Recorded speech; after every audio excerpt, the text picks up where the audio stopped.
یہ ہے اسلامی دنیا کا منفرد میڈیا صدق میڈیا آفیشل۔ السلام علیکم ورحمۃ اللہ۔ ناظرین کرام، میں ہوں جاوید الحسن، آپ دیکھ رہے ہیں صدق ٹی وی ٹاپک۔ ہمارے چینل کو سبسکرائب کرتے ہیں، بیل آئیکن کو آل پر پریس کر دیجیے تاکہ آئندہ آنے والی تمام تک ویڈیوز آپ بطریق احسن پہنچتے رہیں۔ پلیز ہماری ویڈیوز کو لائک کر کے اپنے دوستوں تک ضرور پہنچائے تاکہ اسلامی نظریات کی تمام حقیقت آپ تک صحیح معنوں میں قرآن و سنت کی روشنی میں پہنچ سکے۔ آج ہم جس ٹاپک پہ بات کرنا چاہیں وہ ہے والی کائنات صلی اللہ علیہ وسلم کی محبت انسان کے دل میں کتنی ہونی چاہیے، اس کے صحیح مقاصد کیا ہیں اور اس کے تقاضے کیا ہیں۔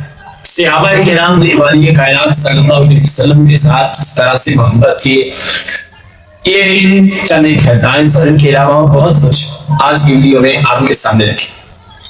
مالک کائنات نے قرآن پاک میں فرمایا قل بفضل اللہ وبرحمتہ کہ اگر تمہارے پاس اللہ کا فضل اور اس کی رحمت آ جائے فبذلک فلیفرحوا، تو طریقہ یہ ہے کہ تم اس پر خوشی مناؤ۔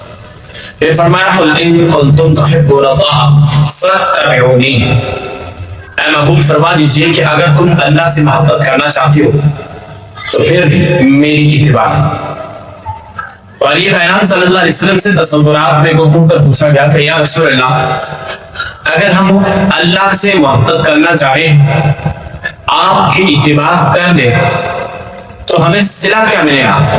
فرمایا یحببکم اللہ، اللہ تم سے محبت فرمائے گا اور تمہارے تمام گناہوں کو معاف فرمائے گا۔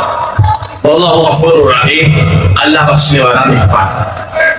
کتاب الایمان چیپٹر کا نام ہے باب حق الرسول صلی اللہ علیہ وسلم، البخاری جزء الاول، اسے جلد اول بھی کہا جاتا ہے، اور راوی ہیں عن انس بن مالک رضی اللہ تعالی عنہ قال رسول اللہ صلی اللہ علیہ وسلم لا يؤمن احدكم حتى اكون احب عليه من والده وولده والناس اجمعين، تو میں سے کوئی بھی شخص تب تک مومن نہیں ہو سکتا جب تک وہ تمام لوگوں سے بڑھ کر اپنے والدین اور اپنی اولاد اور مال سے بڑھ کر مجھ سے محبت ہے۔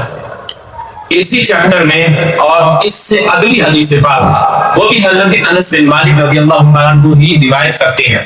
آپ فرماتے ہیں کہ ایک دن نبی کریم صلی اللہ علیہ وسلم حضرت عمر بن خطاب کے پاس بیٹھے تھے اور حضرت عمر بن خطاب سے پوچھا گیا کہ عمر تو مجھ سے کتنی محبت کرتے؟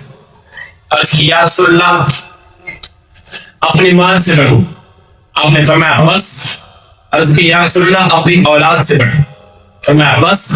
عرض کی یا رسول اللہ تمام لوگوں سے بڑھ کر، تو آپ نے فرمایا لا یؤمن احدکم حتی اکون احب علیکم من نفسہ، تو میں سے کوئی بھی شخص تب تک مومن نہیں ہو سکتا جب تک وہ اپنی جان سے بڑھ کر مجھ سے محبت نہیں کرتے۔ صحابہ کرام ان سے صحیح کیا۔ والی کائنات صلی اللہ علیہ وسلم کی محبت میں صحابہ کرام کا انداز یہ تھا کہ جب بدر کا مقام قائم ہونے والا تھا تو آقا صلی اللہ علیہ وسلم نے مہاجرین اور انصار کو بلا کر ایک میٹنگ قائم کی، اور آپ نے فرمایا کہ مہاجرین جو ہے یہ مدینہ سے باہر جا کے لڑیں گے اور انصار مدینہ کے اندر لڑیں گے، ہمارا یہی معاہدہ۔ آپ نے یہ الفاظ فرمائے تو انصار کا سردار کھڑا ہو، عرض کہ یا رسول اللہ ہم اس معاہدے کو نہیں جانتے، بس اتنا ہے کہ آپ ہمیں اشارہ کریں، ہم آپ کے اشارے پر اپنی جانب قربان کریں، اگر آپ حکم دیں تو ہم اپنے گھوڑوں کو دریاؤں میں ڈال، آپ حکم تو فرمائیں، اب ہم مدینہ میں رہ کر نہیں لڑیں گے بلکہ اب ہم مہاجرین کے ساتھ مل کر بدر کے مقام پر جا کے لڑیں گے۔ آقا صلی اللہ علیہ وسلم یہ الفاظ سنے تو آپ کے چہرے پر مسکراہٹ سی، اور آپ کے چہرے پر جو ایک بشری اعتبار سے پریشانی تھی وہ پریشانی خوشی ہو۔ یہ والی کائنات صلی اللہ علیہ وسلم سے محبت۔ حضرت سیدنا صدیق اکبر رضی اللہ تعالیٰ عنہ گھر میں بیٹھے تھے، حضرت عبد الرحمن بن ابو بکر ابھی مسلمان ہوئے تھے، عرض کرتے ہیں ابا جان احد کے مقام پر آپ میرے سامنے 3 بار آئے، میں نے باپ ہونے کی وجہ سے آپ کا لحاظ کرتے ہوئے آپ کا سر تم سے دعا نہیں کیا۔ تو حضرت سیدنا صدیق اکبر فرماتے ہیں عبد الرحمن، اگر اس وقت کہ جب تو نے آقا صلی اللہ علیہ وسلم کی بارگاہ میں اسلام قبول بھی نہیں کیا تھا، اگر اس وقت ایک بار بھی تو میرے سامنے آ جاتا اور میری نظر بڑھ جاتا تجھ پہ، میں تجھے یہ تقاضا ہوا۔ حضرت سیدنا امیر حمزہ رضی اللہ عنہ عنہ آپ نے اپنی لاش کے ٹکڑے کروا دیا، کلیجہ نکلوا دیا محمد رسول صلی اللہ علیہ وسلم۔ یہ صحابہ کرام کا انداز تھا محبت۔ آج ہم کہاں کھڑے ہیں، یہ ہے ہمارا آج کا آخری عنوان کا حصہ۔ ہم کھڑے کھا رہے، ہم ہمیشہ واقعے سننے لگاتے ہوئے دیروں پہ بیٹھ کے ڈالتے ہوئے کیا تو ہے نا، یہ دشت تو دشت دریا بھی نہ چھوڑے ہم نے، بحر سلما میں دوڑا دیے گھوڑے ہم نے۔ آج ان گھوڑوں دوڑانے کا اثر کیا ہے ہمارے؟ ہم تو وہی تھے، ہماری تعریف یہ تھی کہ جب یہ والی کائنات صلی اللہ علیہ وسلم سے محبت کرتے رہے، آقا صلی اللہ علیہ وسلم کی سیرت کے مطابق زندگی گزارتے رہے، تو اس مسلمان نے 600 سال دنیا کے 3 بڑے بڑے آسموں پر قبول کر۔ لیکن جب وہ محبت دل سے نکل گئی، جب تعلیم کا تیزاب نے مسلمانوں کے دلوں سے محبت مصطفیٰ صلی اللہ علیہ وسلم کو نکالنا شروع کیا، تو آج حال یہ ہے کہ اس مسلمان نے قرآن و حدیث کو بھی چھوڑ دیا، والی کائنات صلی اللہ علیہ وسلم کے فرامین کو بھی چھوڑ دیا۔ محبت تو دور کی بات ہے، آپ کے الفاظ تک کو بس کچھ ڈال دیا، اور پھر کہتا پھر رہا ہے دشت تو دشت دریا بھی نہ چھوڑے ہم نے، بحر ظلمات میں دوڑا دیے گھوڑے ہم نے۔ یہ تو بھی کچھ بھی نہیں ہے۔ محبت کے تقاضے یہی کہ اگر آج میں نے پچھلی ویڈیو میں ذکر کیا تھا کہ ایک سکھ نے الفاظ ہے، اس نے کہا تھا کہ اگر آقا صلی اللہ علیہ وسلم کی خاطر ہمیں اپنا سر بھی کٹوانا پڑا، مسلمانوں ہم تمہیں آگے نہیں آنے دیں گے، پہلے ہم اپنا سر کٹوائیں گے۔ یہ غیر مسلم کے الفاظ ہیں، that is a non-Muslim but we are Muslim۔ ہم اپنے آپ کو مسلمان کہتے ہیں، لیکن ہمارے لنچن، ہمارا کردار، ہمارا انداز مسلمانوں والا نہیں۔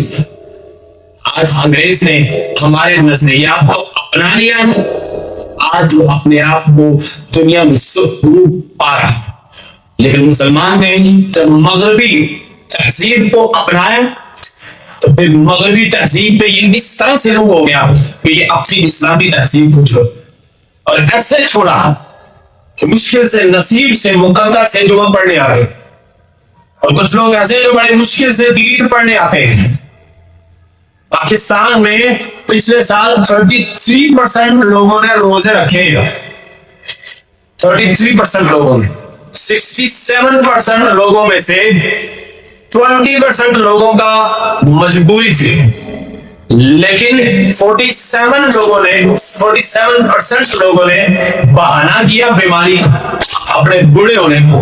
بھوکے کا سوٹا لگانا ہو، سارا دن منہ چلاتے رہتے ہیں، سگریٹ بھی نہیں ہو، سارا دن لگتے رہتے ہیں، چلاتے رہتے ہیں کام، باتیں کرنی ہو، غیبت کرنی ہو، بکواس کرنی ہو، غسل کرنا ہو، سب کچھ ہو جاتا ہے۔ لیکن جب فرض کی بات آتی ہے، جب دین کی بات آتی ہے، تو یہ وہی لوگ ہیں جو اپنے آپ کو مسلمان کہتے ہیں، آج مسلمانی ان کے خون سے نکل چکے۔ محبت رسول صلی اللہ علیہ وسلم کا تقاضا یہ تھا کہ محمد سے وفات ہونے تو ہم تیرے ہیں، یہ جہاں چیز ہے گیا لوہو کرم تیرے، لیکن آج ہم کہاں ہیں؟ قُلْ إِن كُنتُمْ تُحِبُّونَ اللَّهَ فَاتَّبِعُونِي، اگر تم اللہ سے محبت کرنا چاہتے ہو نا تو میری اتباع کرو۔ اگر تم میری اتباع کرو گے، رب سے محبت کرنے کی نیت رکھو گے، تو پھر یحببکم اللہ، وہ رب بھی تم سے محبت فرمائے گا، اور تمہارے ساتھ اس کی محبت کا انداز یہ ہوگا کہ تمہارے منہ سے سارے گفتگو کو معاف۔ کیوں؟ واللہ غفور رحیم، کیونکہ وہ بخشنے والا مہربان۔ پھر کہتے ہیں کہ نہ سر جھکا کیجیے، نہ منہ چھپا کیجیے، ہم ستمگر کی نظروں سے نظریں ملا کر جیے، تو 4 دن کم جیے تو ہے کیا، ہم ان کے ساتھ جیے جو سما جلا کیجیے۔